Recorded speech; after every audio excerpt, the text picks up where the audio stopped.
उत्तराखंड के चमोली जिले में माणा गांव के पास एक बड़ा हादसा हुआ है। हिमालय की बर्फीली चोटियों के बीच एक अचानक आए ग्लेशियर टूटने से तबाही मच गई है। इस हादसे में 57 मजदूर बर्फ में फंस गए, जिनमें से अब तक 16 को सुरक्षित निकाला जा चुका है, जबकि 41 मजदूरों की तलाश अब भी जारी है। राहत और बचाव कार्य में आईटीबीपी, बीआरओ और सेना की टीमें लगातार जुटी हुई हैं। मुख्यमंत्री पुष्कर सिंह धामी ने हादसे पर गहरा दुख जताया है और मजदूरों की सुरक्षा के लिए प्रार्थना की है। जानकारी के मुताबिक बीआरओ के तहत काम कर रहे ये मजदूर सीमा पर सड़क निर्माण का कार्य कर रहे थे, तभी अचानक आए हिमस्खलन ने पूरे इलाके को अपनी चपेट में ले लिया। देखते ही देखते बर्फ के विशाल ढेर ने 57 मजदूरों को घेर लिया। हादसे के तुरंत बाद इलाके में अफरा तफरी मच गई। मौके पर मौजूद कुछ मजदूर किसी तरह खुद को बचाने में सफल रहे, लेकिन बाकी लोगों को बाहर निकालने के लिए रेस्क्यू ऑपरेशन तेज कर दिया गया।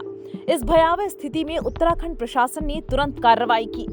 भारत तिब्बत सीमा पुलिस, सीमा सड़क संगठन, राष्ट्रीय आपदा मोचन बल और राज्य आपदा मोचन बल की टीमें मौके पर जुट गई। अब तक 16 मजदूरों को बाहर निकाल लिया गया है, जिनमें से 3 की हालत गंभीर बताई जा रही है।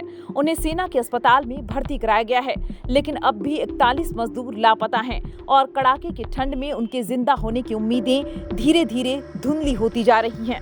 उत्तराखंड के मुख्यमंत्री पुष्कर सिंह धामी ने इस घटना पर गहरा दुख जताया और अधिकारियों को रेस्क्यू ऑपरेशन तेज करने के निर्देश दिए। उन्होंने कहा, मैं भगवान बद्री विशाल से प्रार्थना करता हूं कि सभी श्रमिक सुरक्षित रहें।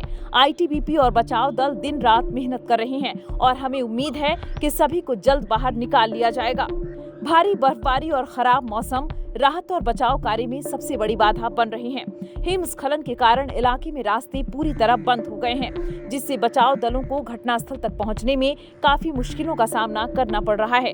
इसके अलावा बर्फ में दबे मजदूरों को खोजने के लिए विशेष उपकरणों का उपयोग किया जा रहा है, लेकिन तापमान में लगातार गिरावट के कारण बचाव कार्य और भी कठिन होता जा रहा है। इस हादसे के बाद इलाके में डर का माहौल बना हुआ है। स्थानीय लोग डरे हुए हैं कि कहीं और बड़े हिमस्खलन न हो जाएं। माना जा रहा है कि हाल ही में हुई भारी बर्फबारी और लगातार बदलते मौसम के कारण यह हादसा हुआ। हालांकि प्रशासन ने लोगों को सतर्क रहने और सुरक्षित स्थानों पर रहने की सलाह दी है। अब सबसे बड़ा सवाल यही है कि क्या बाकी बचे 41 मजदूरों को समय रहते बाहर निकाला जा सकेगा। रेस्क्यू ऑपरेशन तेज कर दिया गया है, लेकिन जैसे जैसे समय बीत रहा है, बर्फ के अंदर ऑक्सीजन की मात्रा भी कम होती जा रही है। ऐसे में मजदूरों के जिंदा होने की उम्मीदें कमजोर हो रही हैं।